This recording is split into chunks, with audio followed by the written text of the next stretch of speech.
धर्मांतरण के पहले जो है किसी सक्षम अधिकारी से परमिशन लेने की बात आ रही है। फिर आर्टिकल 25 तो ऐसे ही खंडन हो रहा है ना। आखिरकार क्रिश्चियनों को ही इसका विरोध या फिर इस तरीके से आलोचना करने की आवश्यकता क्यों पड़ रही है?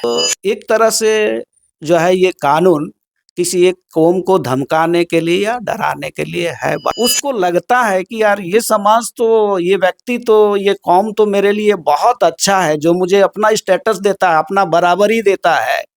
तब वो व्यक्ति यदि स्वयं से धर्मांतरित का होने का निर्णय ले लेता है और धर्मांतरित कर भी लेता है, लीगल या अनलीगल, या वो मान लेता है कि आज के बाद मेरी ज़िंदगी जो है इनके साथ ही बीतेगा, इनके साथ ही चलेगा, तो उसका आज़ादी है भाई। बट बहुत दुखद बातें हैं। देश की जो स्थिति को ना धर्म के नाम से राजनेताओं ने क्या कर दिया है, बाँट डाला है, समाज को लड़ा डाला है।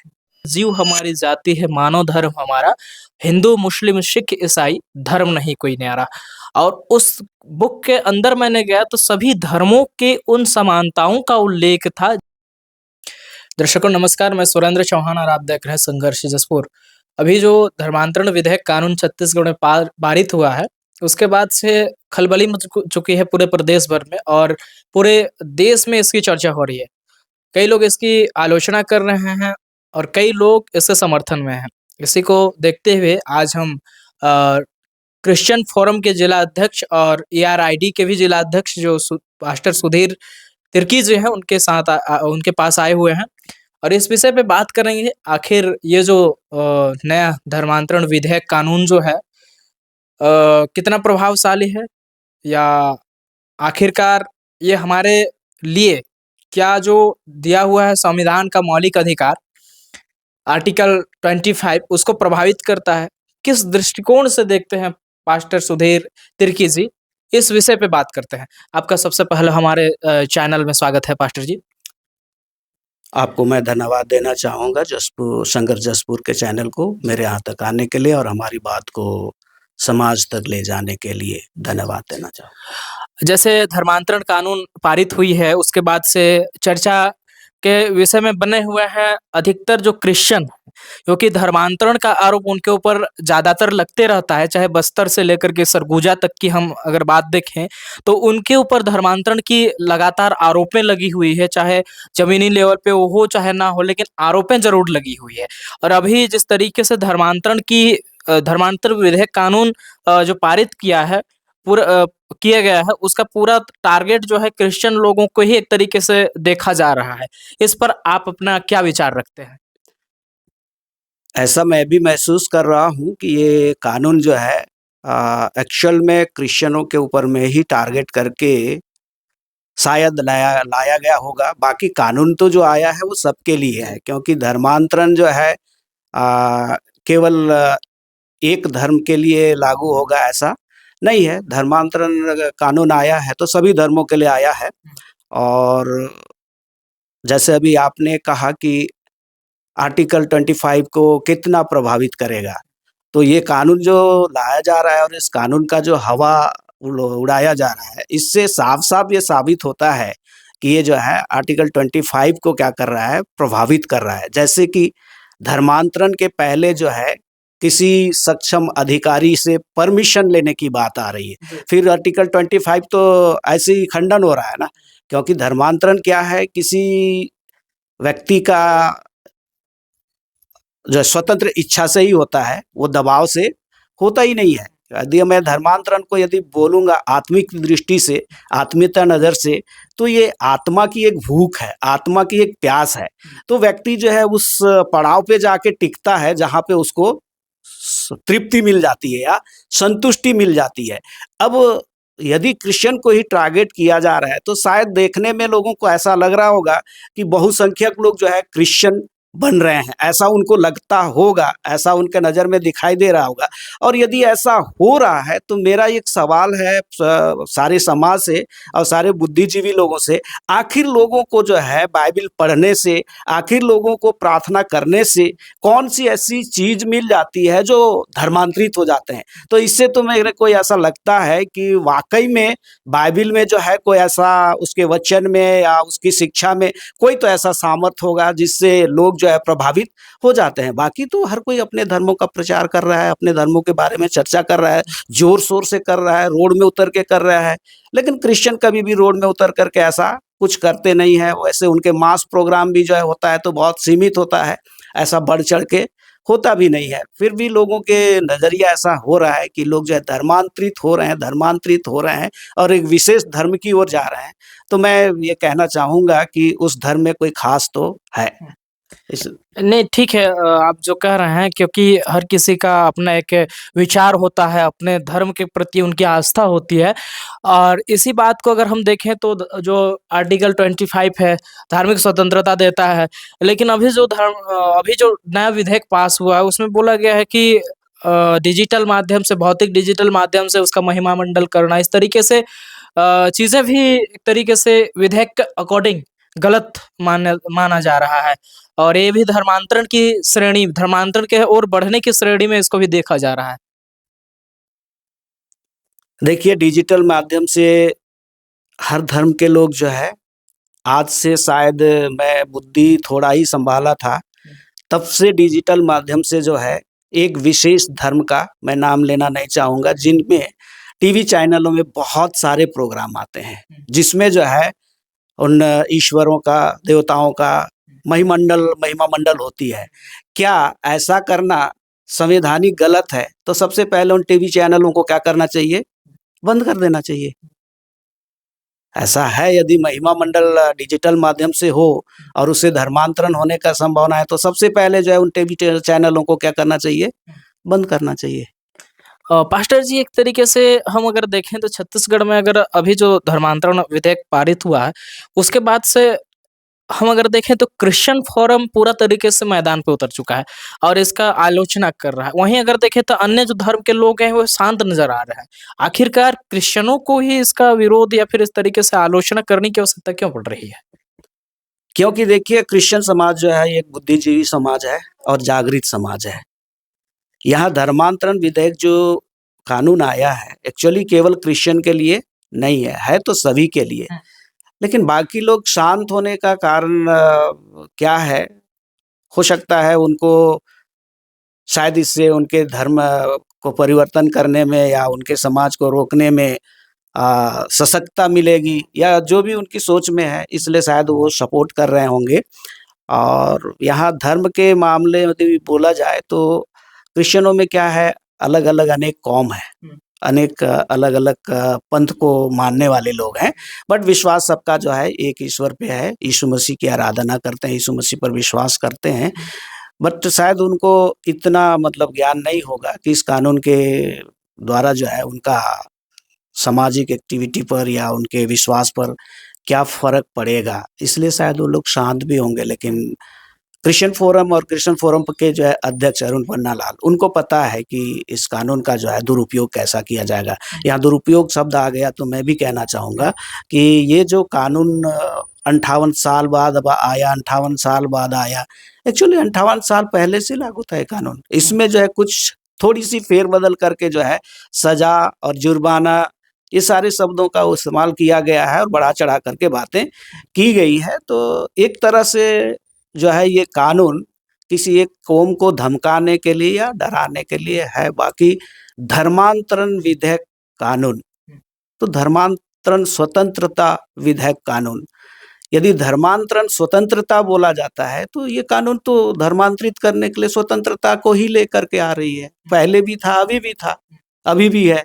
अभी भी जो आया है उसमें शब्द यही है, स्वतंत्रता विधेयक कानून। कई लोग इसको धर्म विरोधी कानून बोल रहे हैं, लेकिन वास्तव में इस कानून का नाम, वो टाइटल क्या दिया गया है? धर्म स्वतंत्रता विधेयक कानून। तो धर्म स्वतंत्रता मतलब आप अभी भी स्वतंत्र हो, लेकिन उसको लीगली करो। मैं ऐसा समझता हूँ। अच्छा, कई बार इस विधेयक को लेकर के चर्चाएँ चल रही है कि कई लोग जो है कई संस्था है या फिर कई ऐसे ट्रस्ट हैं, जो निःशुल्क शिक्षा देते हैं या गरीबों की मदद करते हैं या फिर किसी भी कारण से एक तरीके से समाज सेवा का कार्य कर रहे हैं जो निःशुल्क होती है, उनकी सेवा भी प्रभावित हो सकती है और उनके ऊपर भी धर्मांतरण का आरोप लग सकते हैं। इस तरीके से समाज में एक तरीके से चर्चा चल रही है। जैसे कई स्कूल हैं जिसमें निःशुल्क शिक्षा दी जाती है। अभी भी कई ऐसे स्कूल मैंने देखे हैं जिसमें जो गरीब बच्चे हैं उनको निःशुल्क शिक्षा दी जा रही है। तो उनके ऊपर भी इस तरीके से आरोप लगने की संभावना जताई जा रही है। क्या लगता है आप इस विषय पे कितना आप समझ पाते हैं? सुरेंद्र जी, ये एक बहुत अच्छी सवाल है और बहुत कड़ी से क्या बोलेंगे, एक तरह से जो है कई लोगों को ये बात अच्छा नहीं लगता है, पर आपका ये सवाल बहुत अच्छा है। जी। देखिए, किसी की हम सेवा करते हैं, किसी की मदद करता है कोई ट्रस्ट या तो कोई व्यक्तिगत। मैंने भी अपने व्यक्तिगत जीवन में बहुत कुछ किया है, भलाई के काम। कइयों की शादी कराई, कइयों का जो है उनके बुरे परिस्थिति में मदद की है, व्यक्तिगत। ये कोई ट्रस्ट और कोई नाम की बात नहीं है। लेकिन आज तक मैंने उनको जो है धर्मांतरित होते हुए नहीं देखा, क्योंकि ये सब करने के बाद में यदि कोई व्यक्ति धर्मांतरण की बातें करता है, तो फिर ये जो है लीगली क्या है, रॉन्ग है। तो ऐसा बुद्धिजीवी लोग कभी नहीं करेंगे। लेकिन हाँ, यदि कोई व्यक्ति को कोई आश्रय नहीं मिल रहा है, कोई ठिकाना नहीं मिल रहा है, उनके ज़िंदगी को अच्छे स्टेटस नहीं मिल रहा है और ऐसे समाज में चले जाने के बाद में उसको लगता है कि यार ये समाज तो, ये व्यक्ति तो, ये कौम तो मेरे लिए बहुत अच्छा है, जो मुझे अपना स्टेटस देता है, अपना बराबरी देता है। तब वो व्यक्ति यदि स्वयं से धर्मांतरित होने का निर्णय ले लेता है और धर्मांतरित कर भी लेता है, लीगल या अनलीगल, या वो मान लेता है कि आज के बाद मेरी ज़िंदगी जो है इनके साथ ही बीतेगा, इनके साथ ही चलेगा, तो उसका आज़ादी है भाई। उसको अच्छा स्टेटस मिला, अच्छा प्यार मिला, उसको नकारा गया था, उसको ठुकराया गया था। पर ठीक है, लेकिन जो मदद किया, जो समाज को एक तरीके से मदद कर रहा है, उसके ऊपर तो आरोप लग जाएँगे फिर। उसने जो है समाज का डर ये पड़ रहा है, जैसे फॉर एग्ज़ाम्पल के लिए आपने मुझे मदद किया। आपका उद्देश्य था कि मेरे गलत मतलब मेरे मेरे बुरे वक़्त पे आप सहयोग देना और कोई उद्देश्य आपका नहीं था। नहीं। मुझे पढ़ाई के लिए आपने मदद कर दिया। मदद करने के बाद मुझे ऐसा लगा कि हाँ, पास्टर जी बहुत अच्छे हैं और पास्टर जी की विचारधारा पे अगर मैं चलूँ, मेरे विचार से, और लोगों को लगे कि नहीं, ये पास्टर जी ने इसको फिर मदद करके फिर अपने तरफ ले लिया, तो ये आपके ऊपर अगर आरोप लगती है, तो इसे किस दृष्टिकोण से हम देख सकते हैं? क्योंकि लोगों में ये चर्चाएँ चल रही है। एक्चुअल में क्या है, ये अति डरे हुए लोग हैं। हाँ। और यदि एक व्यक्ति का एक स्वतंत्रता पे इस प्रकार से अंकुश लगाते हैं ना, तो फिर तो दोषीगार वो हुए ना।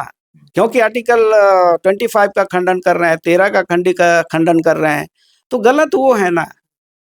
भाई, किसी व्यक्ति का भला करना तो मैं सोचता हूँ हर भले इंसान के विचार में आता ही होगा और वो करता है। धर्म का धर्म का एक सार भी परिभाषा ही यही है। जी, हाँ। धर्म का एक परिभाषा ही यही है कि आप जो है, धर्म का मतलब क्या होता है कि भाई हमारे कार्यों से किसी को खुशी मिल जाना चाहिए, किसी को सुकून मिल जाना चाहिए, उनको फ़ायदे हो जाना चाहिए। धर्म के काम का मतलब ही यही है। धर्म का काम मतलब कोई रिचुअल पूजा-पाठ नहीं है, बट लोग जो है ये रिचुअल पूजा-पाठ को ही धर्म करके क्या कर रहे हैं, प्रोपेगेंडा कर रहे हैं। धर्म का मतलब है किसी के लिए भला और अच्छा काम इसी करना। बात को यहाँ पे कुनकुरी में एक जैन मुनि जी जो आए थे, उन्होंने भी अपने वक्तव्य में इस बात को समझाया है कि धर्म का वास्तविक अर्थ जो है सेवा है।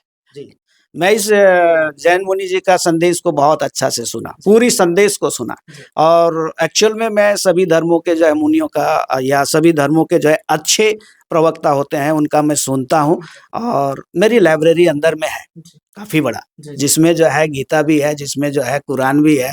बहुत सारी मैं किताबों को रखता हूँ और ख़ासकर किताब पढ़ने का इतना समय नहीं मिलता है, पर मैं अच्छे प्रवक्ताओं को सुनता हूँ। अभी जैन मुनि जी के संदेश मैंने सुना और बड़ी अच्छे उन्होंने धर्म शब्द की जो है परिभाषा दिया है और धर्म शब्द का जो है लागूकरण भी उन्होंने बताया है कि इसका क्या लागू होना चाहिए। तो ये सब लोग नहीं करते, तो मैं सोचता हूँ ना, धर्म के विषय में जो बातें धर्म के ज्ञाता लोग करें ना तो बहुत अच्छा होता। ये जो है राजनेता लोग जो करते हैं ना, ये सब जो है राजनीति रोटी सेकने का काम करते हैं। इनका धर्म से लेना देना कुछ भी नहीं है। इनका केवल अपना कुर्सी बचाना और अपना रोटी सेकना और अपने लोगों को पालना पोसना, यही इनका काम है। ये सारे सब जो है साधु बोलते, संत बोलते, हम जैसे लोग बोलते ना तो शोभा देता। बट बहुत दुखद बातें हैं। देश की जो स्थिति को ना धर्म के नाम से राजनेताओं ने क्या कर दिया है, बांट डाला है, समाज को लड़ा डाला है। और ये सारे काम जो है ना धार्मिक नेताओं को करने की अनुमति राजनेताओं को करने की अनुमति नहीं देना चाहिए। हर धर्म के अगुवे जो है उन पे मुंह पे लगाम लगाना चाहिए। मैं मेरे इस बात को तो शंकराचार्य जी भी कह रहे हैं। शंकराचार्य भी इसके लिए दिल्ली में कूच कर किए हुए हैं और काफ़ी इस पे लोगों का समर्थन भी उनके साथ आ रहा है कि शंकराचार्य जी सही हैं और बाकी जो उनके ऊपर आरोप जो लगा रहे हैं वे गलत है। इस तरीके से जो आप कह रहे हैं इसको अन्य जो धर्म के लोग हैं वे भी कह रहे हैं इस बात को कि धार्मिक नेता जो इसको अगुवाई कर रहे हैं तब से फिर एक दूसरे में मैं आपको यहाँ पे रोक के कहना चाहता हूँ, जब ऐसी बातें हैं ना तो समाज को जो है धर्म की बातें जो है धार्मिक नेताओं से सुनना चाहिए, राजनेताओं से नहीं सुनना चाहिए। चाहे वो सीएम हो, चाहे वो पीएम हो, चाहे वो गृह मंत्री हो। यदि कोई व्यक्ति धार्मिक है ना तो उनको जो है धार्मिक नेताओं की बातें सुननी चाहिए, राजनेताओं की बातें नहीं सुननी चाहिए। तब जाकर के मुझे लगता है एक सही रास्ते पे लोग आ पाएंगे। और यदि लोग जो है धार्मिक नेताओं की ही सुनते रहेंगे ना तो उनकी मकसद तो रोटी सेकना है, तो उससे कभी भी ये धर्म की बातें जो है या धर्म के प्रति जो है वैमनस्यता और लड़ाई की जो हो रही है ना, ये शांत कभी भी नहीं होगा। अच्छा, धर्मांतरण के आरोप लगातार लग रहे हैं लेकिन एक डाटा अभी तक नहीं आ पाई है, आंकड़ा नहीं आ पाई कि इतनी धर्मांतरण हुई। क्योंकि इस पे भी कई मतभेद हैं। कई लोग बोलते हैं कि इनलीगल तरीके से धर्मांतरण हो रहा है, विधिवत धर्मांतरण नहीं हो पा रहा है। जैसे आपने बोला कि ये विधिवत धर्मांतरण करना भी आर्टिकल 25 का उल्लंघन है इस तरीके से। इस पे आप क्या कहना चाहें?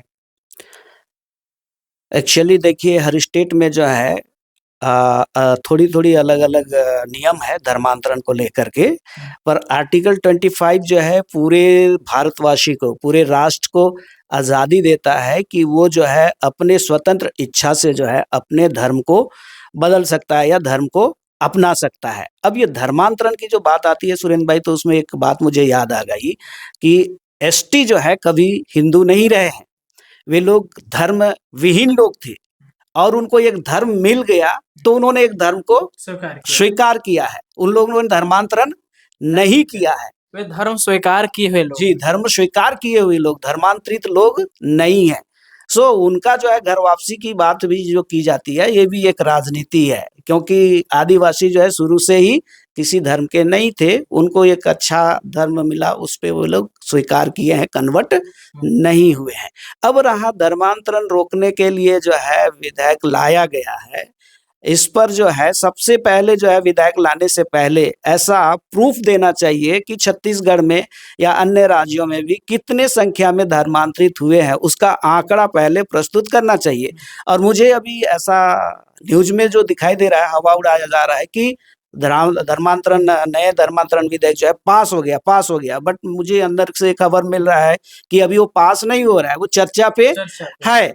यदि राज्यपाल की मोहर लगी नहीं है, अभी तक राज्यपाल की मोहर लगी नहीं है और वो जो है अभी हाई कोर्ट में जाएगा, हो सकता है सुप्रीम कोर्ट तक जाएगा। और हाई कोर्ट और सुप्रीम कोर्ट यदि ये सवाल पूछ दे कि आप इस पे मोहर लगाने से पहले हमें आंकड़ा प्रस्तुत करो, तो फिर कैसे करेंगे? क्योंकि अभी तक जो है क्रिश्चियनों की संख्या जो है 2.5 ही छत्तीसगढ़ में या पूरे देश की जनसंख्या जो है 2.5 का ही है। तो मेरे अंदाज से छत्तीसगढ़ में तो 2.5 भी नहीं है, 1.99 ऐसा कुछ है। तो आंकड़ा के आधार पर भी जो है ये नया कानून जो है लागू होने के लायक नहीं है और नहीं होना चाहिए। और इसमें जो है हाई कोर्ट या सुप्रीम कोर्ट के जज लोगों को जो है सही विचार करना चाहिए। बहुत बहुत धन्यवाद, आपने समय दिया। ये थे सुधीर तिर्की जी के विचार, पास्टर जी के। और अभी और भी कई लोगों से हम मिलेंगे और इस विधेयक के विषय पे हम चर्चा करेंगे। जी, जी। अंत में हमारे दर्शकों को क्या मैसेज देना चाहते हैं? दर्शकों को मैं यही मैसेज देना चाहूँगा, विधायक जो आया है, उसके लिए खासकर क्रिश्चियन समाज तो डरे नहीं, डरने की कोई बात है ही नहीं। आज तक हमने या क्रिश्चियन समाज ने कोई भी ऐसा अनलीगल कार्य नहीं किया है, जिसका एक भी प्रमाण नहीं है, एक भी केस प्रमाणित नहीं हुआ है कि दबाव या प्रलोभन दिया गया है। और सारे समाज को मैं यही कहना चाहूँगा सारांश में कि आप जो है राजनेताओं के मुँह से धर्म की बातें ना सुनें, यदि सुनना है तो अच्छे धार्मिक अगुओं से और धार्मिक नेताओं से सुनें, जिनके बुद्धि में जो है समाज के प्रति जो है समानता के विचारधाराएँ हैं।